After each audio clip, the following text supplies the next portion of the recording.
जय हिंद साथियों। आचार्य online classes के यूट्यूब प्लेटफॉर्म पर आपका स्वागत है। लैब असिस्टेंट एग्ज़ाम 2026 की तैयारी के लिए हम इम्पोर्टेंट एमसीक्यू से संबंधित राजस्थान में अफवाह तंत्र से संबंधित एमसीक्यू का रिवीजन कर रहे हैं। पिछले पार्ट में हमने 40 एमसीक्यू का रिवीजन किया था। तो चलिए आइए शुरू करते हैं, कंटिन्यू रखते हैं और राजस्थान में अफवाह तंत्र से संबंधित आगे इम्पोर्टेंट एमसीक्यू जो एग्ज़ाम की दृष्टि से महत्वपूर्ण है उनका रिवीजन करते हैं। ये सीईटी 2026 के एग्ज़ाम के लिए भी बहुत ही महत्वपूर्ण होने वाले हैं आपके लिए और आपके रिवीजन के लिए बहुत ही इम्पोर्टेंट होंगे। चलिए आइए शुरू करते हैं। 41वां प्रश्न, निम्न कथनों पर विचार कीजिए। कालीसिंध नदी कोटा के नानेरा नामक स्थान पर चंबल में मिलती है। आहू की सहायक नदी पीपलाद नदी पर पीपलाद परियोजना का निर्माण किया गया है। पार्वती नदी की सहायक नदियाँ बैथली और बिलास है। कालीसिंध की सहायक आहू नदी घाघरोन में कालीसिंध में आकर मिलती है। उपरोक्त कथनों में से कौन से कथन सत्य हैं यह बताना है हमें।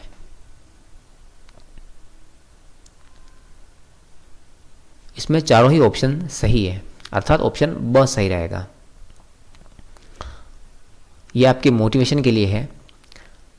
दोहा यह है कि जिन खोजा तिन पाइया गहरे पानी पेट, मैं बपूरा बूढ़न डरा रहा किनारे बैठ।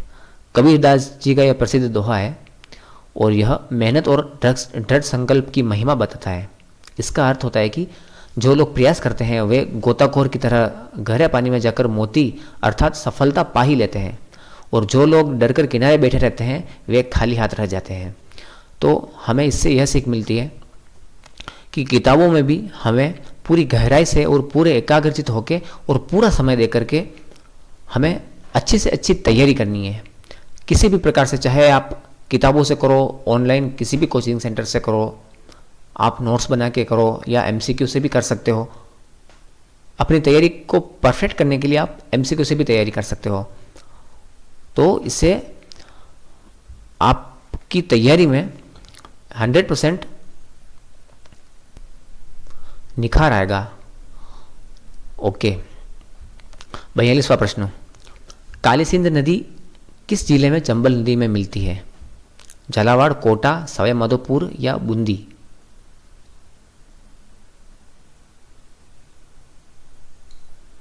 कालीसिंध नदी कोटा में चंबल नदी में मिलती है। 43वां प्रश्न, बैथली और बिलास बांध किस नदी की सहायक नदी है? बैथली और बिलास नदी किस नदी की सहायक नदी है? पार्वती नदी की सहायक नदियां हैं। भैंसरोडगढ़ दुर्ग के समीप कौन सी नदी चंबल नदी में आकर मिलती है? कालीसिंध, आहू नदी, परवन नदी या ब्राह्मणी नदी?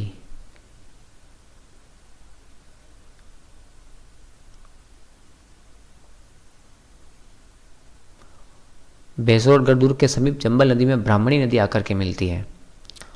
45वां प्रश्न, पूर्णतः राजस्थान में बहने वाली सबसे लंबी नदी कौन सी है?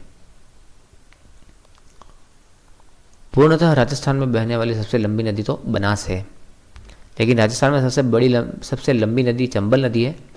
लेकिन चंबल नदी 3 राज्यों में से होकर के गुजरती है, लेकिन बनास नदी केवल राजस्थान में ही गुजरती है। 46वां प्रश्न, बनास नदी के बारे में निम्न कथनों को ध्यानपूर्वक पढ़िए। इन 6 ही कथन को पढ़ना है और उनमें यह बताना है कि कौन कौन से कथन सही है। नीचे दिए गए 4 ऑप्शन में बताना है कि कौन से सही है।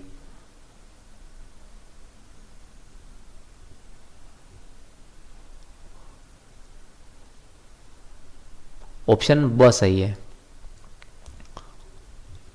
पहला, दूसरा, तीसरा और छठा कथन है वो बिल्कुल सही है। चौथा, करौली के रामेश्वर घाट के निकट चंबल में मिल जाती है, तो यह करौली में नहीं, सवाई माधोपुर के रामेश्वर घाट के निकट बनास नदी जो है वो चंबल नदी में मिल जाती है। और उसके बाद 5वां ऑप्शन, इस नदी की सहायक नदियों में चाकण, ब्राह्मणी, आलनिया तथा कुराल है। नहीं, इस नदी की सहायक नदियाँ ये नहीं है। ये तो चंबल नदी की सहायक नदियाँ हैं, चाकण, ब्राह्मणी, आलनिया और कुराल। 47वां प्रश्न, निम्नलिखित नदियों में से कौन सी नदी बनास की सहायक नदी नहीं है? कोठारी, खारी, सोहादरा या मोरेन? सही उत्तर होगा इसका मोरेन नदी। एक तो मोरेन नदी नाम सुना होगा और एक मोरेल नदी नाम है, तो ये दोनों नदियों में कंफ्यूजन मत रखना, कभी भी गलती मत करना जल्दबाजी में। 48वां प्रश्न, निम्नलिखित नदियों में से कौन सी नदी बनास की सहायक नदी है? डाई, कुराल, अनास या मेज। बनास की सहायक नदियों कौन सी है? इन चारों में से एक नदी है, डाई नदी है। डाई, खारी और बनास तीनों का जो त्रिवेणी संगम है वहां पर क्या स्थित है, आप कमेंट करके बताना। निम्नलिखित नदियों में से कौन सी नदी बनास की सहायक नदी नहीं है? मासी, बेड़च, माशी, मेज।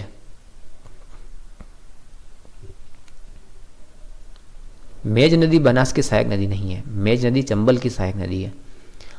निम्नलिखित नदियों में से कौन सी नदी बनास की सहायक नदी है? डील, मोरेन, अनास, वाकल।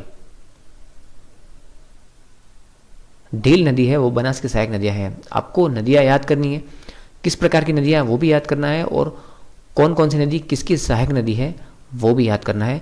ये तो बार बार से हुआ है, उसके बाद नदियों की कोई विशेषताएं होती है तो वो डीपली भी याद कर सकते हो। जितना डीपली याद करते हैं उतना हमारे लिए बेहतर रहता है। 51वां प्रश्न, बनास की सहायक नदियों में से इनमें से कौन सा कथन असत्य है? कोठारी नदी दिवेर से निकलकर भीलवाड़ा में बनास नदी में मिलती है। खारी नदी बिजराल की पहाड़ियों से निकलकर देवली में बनास में मिलती है। डील नदी टोक से निकलकर सवाई माधोपुर में बनास में मिलती है। सवाई माधोपुर में इस नदी पर डील बांध बना हुआ है। बेडस नदी घोगुंदा की पहाड़ियों से निकलती है तथा चित्तौड़गढ़ जिले में बनास में मिलती है।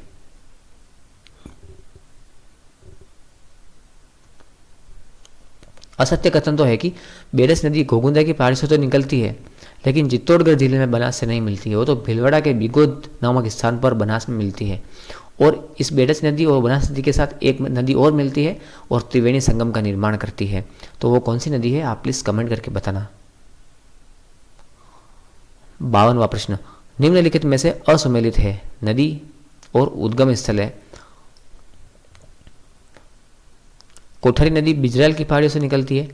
बनास नदी खमनोर की पहाड़ियों से निकलती है। बेडस नदी घोगुंदा की पहाड़ियों से निकलती है और मेनाल नदी बेगू की पहाड़ से निकलती है। तो इनमें से बताना है कि गलत कौन सा है। कोठारी नदी जो है वो बिजराल की पहाड़ी से नहीं निकल करके और दिवेर की पहाड़ियों से निकलती है, अर्थात ऑप्शन अ जो है वो असुमेलित है। 53वां प्रश्न, निम्नलिखित में से असंगत कौन सा है, बताना है। नदी का नाम और उनके अन्य उपनाम। गंभीर नदी को उटंगा नदी भी कहते हैं, यह बिल्कुल राइट है। रूपारेल नदी को वराह नदी या लासवारी नदी भी कहा जाता है, बिल्कुल राइट। कांतली नदी को मसूरदी नदी कहते हैं क्या? और चंबल नदी को चरमणवती नदी कहते हैं, बिल्कुल राइट है। लेकिन कातली नदी को मसूरदी नदी नहीं कहते हैं।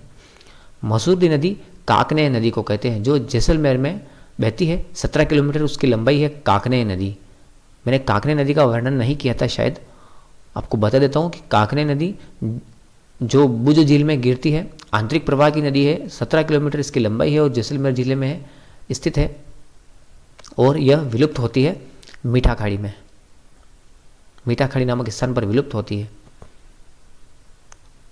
54वां प्रश्न, निम्नलिखित नदियों और उनकी सहायक नदियों के बारे में असुमेलित है।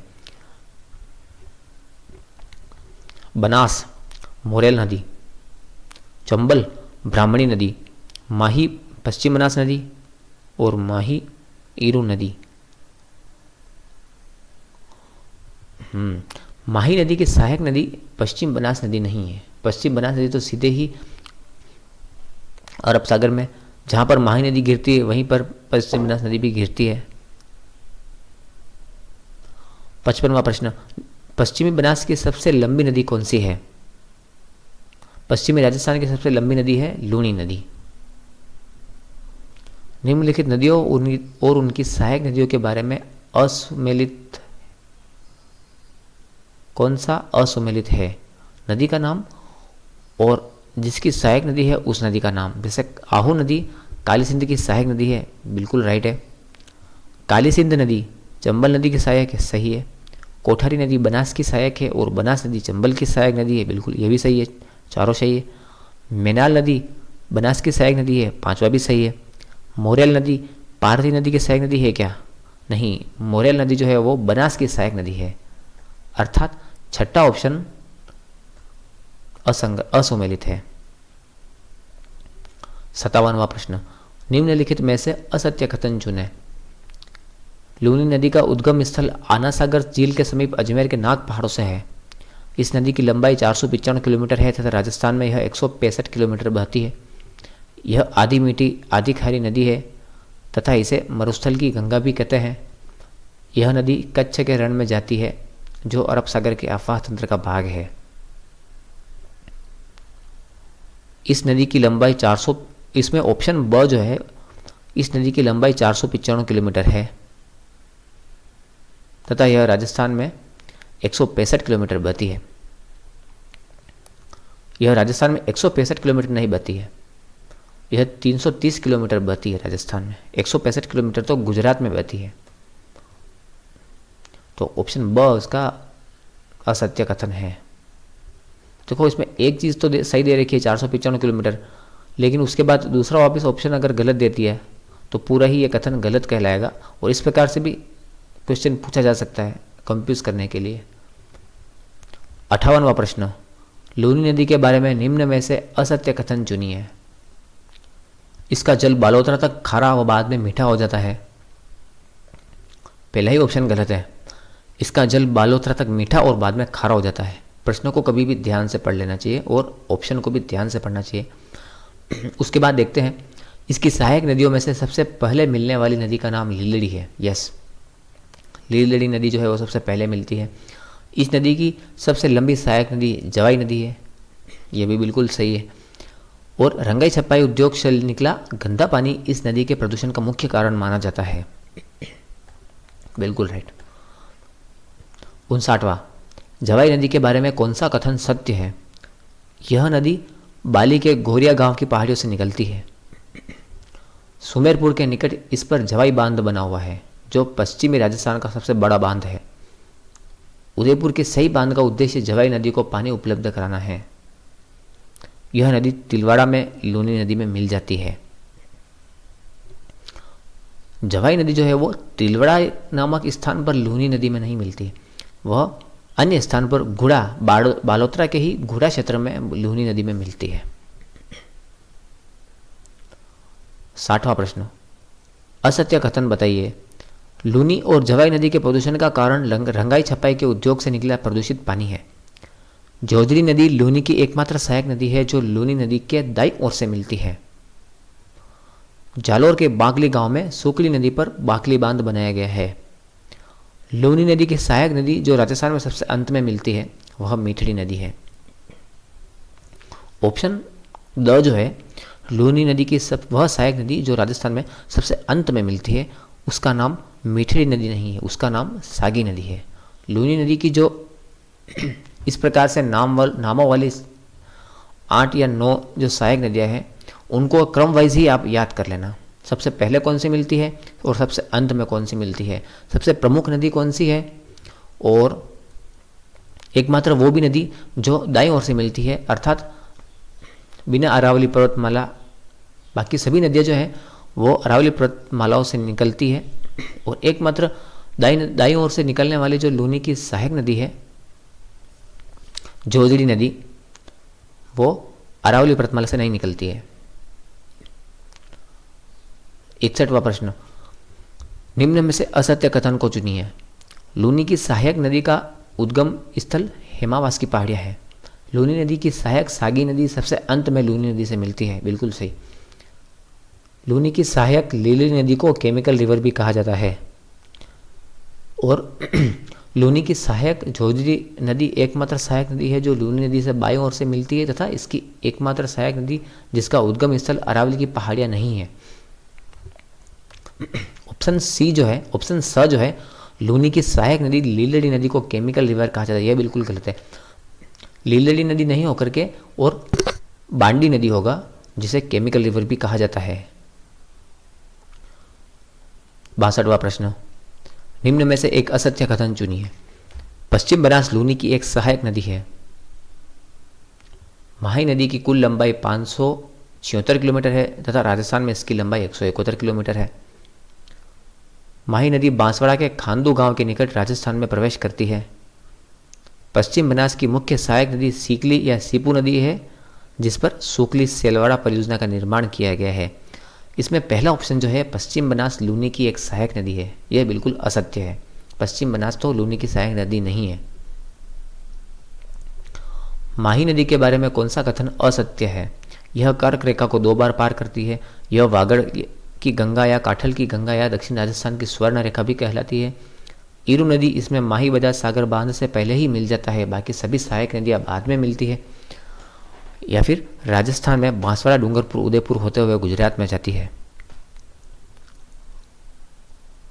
63वां में ऑप्शन द जो है, राजस्थान में बांसवाड़ा डूंगरपुर और उदयपुर, उदयपुर नहीं होगा इसमें, केवल बांसवाड़ा और डूंगरपुर होते हुए गुजरात में जाती है। तो ऑप्शन द वाला जो कथन है वो बिल्कुल गलत है। 64वां प्रश्न, निम्नलिखित कथनों में से असत्य कथन चुनिए। माही की सहायक नदी सोम नदी उदयपुर के निकट बिछामेड़ा की पहाड़ियों से निकलती है। माही की सहायक नदी जाखम नदी का उद्गम प्रतापगढ़ में स्थित भंवर माता मंदिर के समीप से होता है। अनास नदी आम्बेर में विंध्याचल की पहाड़ियों से निकलकर बांसवाड़ा में डूंगरपुर में बहती हुई डूंगरपुर में माही नदी में मिल जाती है। मोरिया नदी बांसवाड़ा की पहाड़ियों से निकलकर बांसवाड़ा में ही माही नदी में मिल जाती है। इसमें ऑप्शन द है वो बिल्कुल गलत है, क्योंकि मोरिया नदी जो है वो डूंगरपुर की पहाड़ियों से निकलकर डूंगरपुर में ही माही नदी में मिलती है। इसमें बांसवाड़ा की जगह डूंगरपुर होगा। 65वां प्रश्न, निम्नलिखित कथनों में से असत्य कथन चुनिए। इससे आपका रिवीजन तो बहुत ही अच्छे तरीके से हो रहा है, ये तो 100% गारंटी है, क्योंकि इतने सारे ऑप्शन आ रहे हैं, उनको आप पढ़ रहे हो तो वैसे तो रिवीजन अच्छा से हो ही जाता है और नई चीज़ भी पढ़ने को मिल सकती है आपको इसमें। 65वां में असत्य कथन देखना है। पहला ऑप्शन है साबरमती नदी उदयपुर के कोटड़ी नामक स्थान से निकलकर गुजरात की ओर बहती हुई खंभात की खाड़ी में मिल जाती है। साबरमती की सहायक नदियों में वाकल, हथमती, मेशवा, वेतरक, सेई तथा माजम नदियां हैं। उदयपुर के गोगुंदा की पहाड़ियों से वाकल नदी का उद्गम होता है तथा यह नदी साबरमती नदी में मिल जाती है। साबरमती की सहायक सेई नदी पर बना सेई बांध का मुख्य उद्देश्य माही बजाज सागर को जल की आपूर्ति देना है। तो इससे आपको दिमाग फटाफट दौड़ गया होगा कि सेई नदी परियोजना का तो उद्देश्य क्या था, जवाई बांध को पानी देना था। तो यहाँ पर माही बजाज सागर बिल्कुल गलत होगा, अर्थात ऑप्शन द गलत है। इस तरह से अलग अलग एंगल से जब प्रश्न पूछे जाते हैं एमसीक्यू से फायदा ये होता है तो हमारा दिमाग ज़्यादा एक्टिव हो जाता है। 66वां प्रश्न, निम्न में से असत्य कथन चुनिए। त्रिवेणी संगम और किस स्थान पर यह त्रिवेणी संगम है उनके नाम दे रखे हैं, तो देखना है कि उसमें गलत कौन सा है। बनास मेनाल बेड़च विगोद में है, बिल्कुल सही। बनास चंबल और सीप रामेश्वर घाट सवाई माधोपुर। बनास डाई और खारी क्या अप्पावास में है क्या? सोम, माही और झाकम बेणेश्वर डूंगरपुर में। ऑप्शन स है बनास, डाई और खारी, ये टोंक में देवली के समीप राजमहल नामक स्थान पर मिलती हैं बनास, डाई और खारी नदियाँ। तो ऑप्शन इसमें स असंगत है। 67वां प्रश्न, निम्न में से असुमेलित कौन सा है? अभयारण्य दे रखा है और नदियाँ दे रखी है। फुलवारी किनाल अभयारण्य मानसी वाकल नदियों के पास में स्थित है, वहाँ पर संगम होता है इनका। और बस्सी अभयारण्य में ब्राह्मणी और मेज नदी का संगम होता है। शेरगढ़ अभयारण्य चंबल नदी के किनारे। ऑप्शन स देख लेना आप ध्यान से। और ऑप्शन द है भैंसरोडगढ़ अभयारण्य चंबल और ब्राह्मणी नदी के संगम के पास। शेरगढ़ अभयारण्य जो है वो परवन नदी के किनारे अर्थात परवन नदी के पास में से है।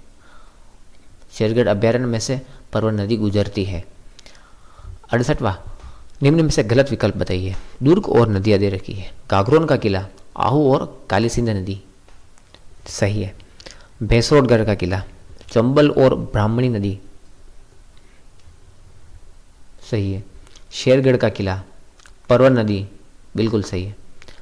चित्तौड़गढ़ दुर्ग, बनास और बेड़स नदी।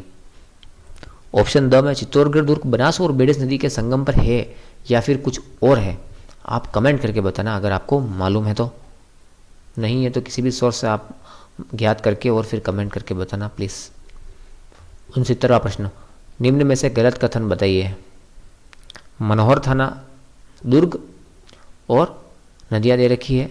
मनोहर थाना, परवन और कालीखाड़, गढ़ पैलेस चंबल, कोषवर्धन दुर्ग चंबल, चित्तौड़गढ़ दुर्ग, गंभीरी और बेड़च। इसमें कोषवर्धन दुर्ग जो है उसी का नाम, दूसरा नाम है शेरगढ़ दुर्ग, और वो शेरगढ़ दुर्ग जो है वो परवन नदी के किनारे है, अर्थात इसमें चंबल ये गलत है, तो इसका ऑप्शन स इसका गलत होगा। 70वां प्रश्न, निम्न कथनों में से कौन सा कथन गलत है? गंभीरी और बेड़स नदी के किनारे चित्तौड़गढ़ दुर्ग स्थित है, सही है बिल्कुल। मोरया नदी जयपुर की चैनपुरा गांव की पहाड़ियों से निकलती है तथा बनास की सहायक नदी है। मोरया नदी डूंगरपुर की पहाड़ियों से निकलती है तथा चंबल की सहायक नदी है। गंभीर नदी का उद्गम करौली जिले के नादौती गांव से है तथा भरतपुर में इस पर अजान बांध बना हुआ है।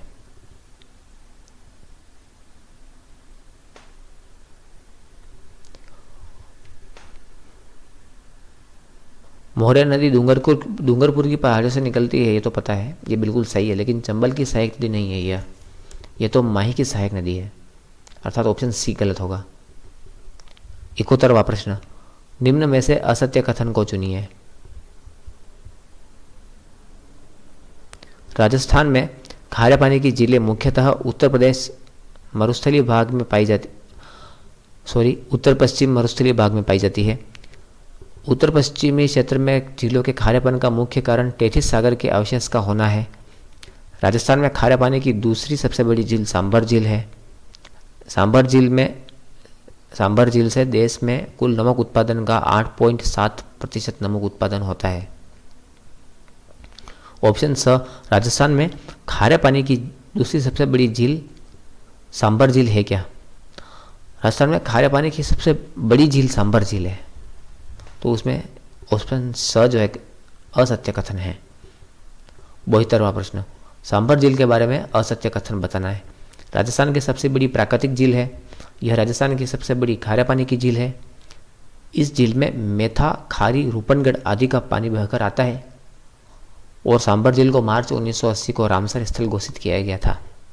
रामसर स्थल तो घोषित किया गया था, अगर हमें तारीख नहीं मालूम होगी तो हम बता नहीं पाएंगे कि इसमें से कौन सा गलत है, लेकिन अगर तारीख मालूम हो तो आप बता दोगे कि इसमें ऑप्शन डी गलत है, क्योंकि 23 मार्च 1990 को रामसर स्थल घोषित किया गया था।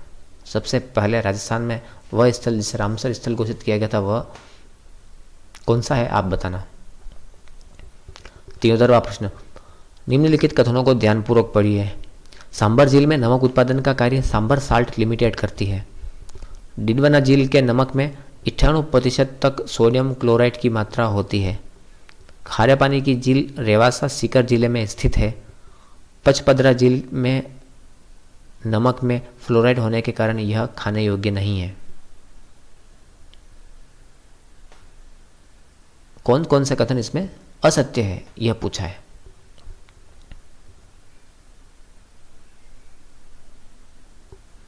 डिडवाना झील के नमक में 98% सोडियम क्लोराइड की मात्रा होती है।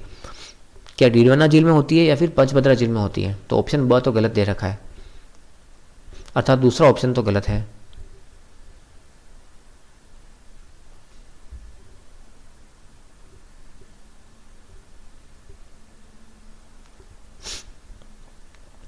पचपदरा झील के नमक में फ्लोराइड की मात्रा नहीं होती है, अर्थात चौथा ऑप्शन भी गलत है। तो ऑप्शन इसमें ऑप्शन अ सही रहेगा हमारा, कि दूसरा और चौथा ऑप्शन। नंबरिंग में थोड़ी मिस्टेक हो गई थी, यहाँ पर मैंने 1 2 3 4 लिखना था, उसकी जगह मैंने यहाँ पर अ ब सदा लिख दिया था। कोई बात नहीं, इसमें ऑप्शन ब और ऑप्शन द ये दोनों ऑप्शन कथन गलत है। इन दोनों का आपस में डिडवाना झील की जगह पचपदरा झील आएगा और पचपदरा झील की जगह डिडवाना झील आएगा बाकी। 74वां प्रश्न, डिडवाना झील का दूसरा नाम है। डिडवाना झील का दूसरा नाम क्या है? खलदा झील है। 75वां प्रश्न, पचपदरा झील पर किस जाति के लोग परंपरागत तरीके से नमक उत्पादन का कार्य करते हैं? इसका आंसर होगा खारवाल जाति के लोग नमक उत्पादन का कार्य करते हैं। टाइपिंग मिस्टेक होती रहती है छोटी मोटी। 76वां प्रश्न, निम्नलिखित में से कौन सी एक खारे पानी की झील नहीं है? खारे पानी की झील तो डेगाना, लूणकरणसर, कावोत और गजनेर। गजनेर झील खारे पानी की झील नहीं है। 77वां प्रश्न, निम्नलिखित में से कौन सी एक खारे पानी की झील नहीं है? गढ़सीसर झील, थालछापर, कुचामन या काछोर? गढ़सीसर झील जो है जैसलमेर की, वो खारे पानी की झील नहीं है। 78वां प्रश्न, जयसमंद झील के संदर्भ में निम्नलिखित कथनों पर विचार कीजिए। इस झील में गोमती, जावरी, रूपारेल और बागर नदियों का जल डेबर दर्रे से होकर आता है। झील के बीच स्थित 7 टापुओं में से सबसे बड़े टापू का नाम प्यारी और सबसे छोटे टापू का नाम बाबा का भागड़ा है। इस झील से वर्ष 1950 में सिंचाई के लिए श्यामपुरा और भाट नाम की 2 नहरें निकाली गई है।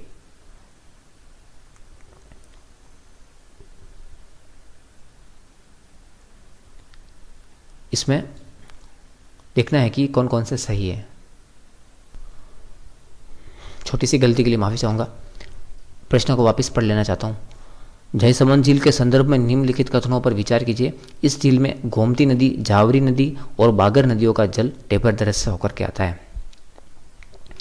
झील के बीच स्थित 7 टापुओं में से सबसे बड़े टापू का नाम प्यारी और सबसे छोटे का नाम बाबा का भागड़ा है।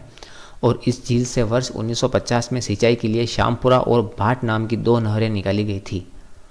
इसमें पहला और तीसरा तो बिल्कुल सही है, लेकिन इस झील में जो 7 टापू बने हुए हैं उनमें सबसे बड़े टापू का नाम बाबा का भागड़ा है और सबसे छोटे टापू का नाम प्यारी है। इसमें उल्टा दे रखा है, तो दूसरा कथन जो है वो गलत रहेगा। इसलिए पहला और तीसरा ही सही है, अर्थात ऑप्शन सी जो है वो सही रहेगा। 79वां प्रश्न, राजसमंद झील पर स्थित राज प्रशस्ति के बारे में निम्न में से कौन सा विवरण गलत है? यह विश्व की सबसे बड़ी प्रशस्ति है जो संस्कृत भाषा में लिखी गई है। इसमें 25 काले पत्थर की बड़ी शिलाओं पर मेवाड़ का इतिहास उत्कीर्ण है। इस प्रशस्ति का निर्माण महाराणा जयसिंह के शासनकाल के दौरान हुआ था। महाराणा जयसिंह के शासनकाल के दौरान नहीं हुआ था, राजसिंह के शासनकाल के दौरान हुआ था। इसमें ऑप्शन सी गलत रहेगा। और 9 चौकीपाल पर स्थित इस संरचना में 9 अंक का अद्भुत प्रयोग किया गया है, जैसे 999 फीट इसकी लंबाई है और 9 इंच ऊंची और 9 ही इंच चौड़ी सीढ़ियाँ हैं और 99 फीट चौड़ी पाल है। 80वां प्रश्न, पुष्कर झील के ऐतिहासिक और भौगोलिक महत्व के संदर्भ में निम्नलिखित युग्मों पर विचार कीजिए। झील का प्रकार काल्डेरा झील है जो कि ज्वालामुखी से बनी हुई है और कनाडा के सहयोग से 1997-98 में इस झील की सफाई के हेतु कार्य चलाया गया था। गवर्नमेंट की तरफ से योजना चलाई गई थी। और यहाँ पर एक गांधी घाट है जहाँ महात्मा गांधी की अस्थियां प्रवाहित की गई थी, बिल्कुल सही। और यहाँ पर एक जनाना घाट है जहाँ पर 1911 में महारानी विक्टोरिया के आगमन पर निर्मित। इसमें चौथा ऑप्शन बिल्कुल गलत है, बाकी पहला, दूसरा और तीसरा तो सही है।